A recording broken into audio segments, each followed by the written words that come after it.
19 धावा होऊ शकतात. 7-19 धावा षटकार चौकार आल्यावरती तिथे कोणी रोखू शकत नाही. आपण फक्त क्रिकेट पाहिजे काम करायचं. समोर काय होणार आहे ते मैदान ठरवेल. 6 चेंडूमध्ये 36 धावा होऊ शकतात, तर 19 धावा काय चीज आहे. पण बघितलं जाईल तर लास्ट मॅच मध्ये आज सकाळी जी मॅच झाली आहे, लास्ट मोमेंट मध्ये त्यांनी बाजी पलटलेली. या टाइम मध्ये तुम्ही we just have to wait and watch. काय माहिती तुम्हाला, आपल्याला काही माहित नाहीये. लास्ट मोमेंट त्यांनी बाजी परत तशी बदलली तर मग अजून मज्जा येईल गेम मध्ये. यस, नक्कीच पंचांनी रिव्ह्यू घेतलेला आहे. मैदानाच्या आतमध्ये जाऊया प्रशांत सर, थोडस बघूया काय पंचांचा निर्णय त्या ठिकाणी आहे. तिसऱ्या पंचांची मागणी केली आहे. तिसऱ्या पंचांचा इशारा काय येतो यावरती मला खूप सारं डिपेंड असणार आहे.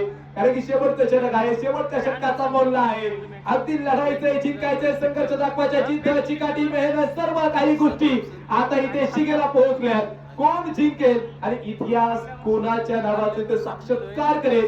जी ट्रॉफी आहे त्या ट्रॉफी घेण्याचा मान कोणत्या संघाला मिळेल येणारी वेळ निश्चितपणे आपल्याला सांगणार आहे. 6 चेंडू आणि 19 निर्णयाची अपेक्षा, निर्णयाच्या प्रतीक्षेमध्ये या शेवटचा निर्णय काय असेल हे निश्चितपणे आपण पाहणार आहोत. खूप सुंदर सोहळा आपण पाहतो. याची देई त्याची डोळा. माणसांची गर्दी कालही होती, माणसांची गर्दी आजही आहे. कालच्या माणसांच्या गर्दीमध्ये माणसं होती, आजच्या माणसांच्या गर्दीमध्ये माणसं शोधावी लागतात आणि अशी शोधून सापडलेली माणसं या नगरीमध्ये आपल्याला पाहायला मिळत आहेत. वाह क्या बात है. नक्कीच प्रशांत सर, थर्ड अंपायरचा निर्णय मात्र ताबडतोब येईल. तत्पूर्वी मी थोडंसं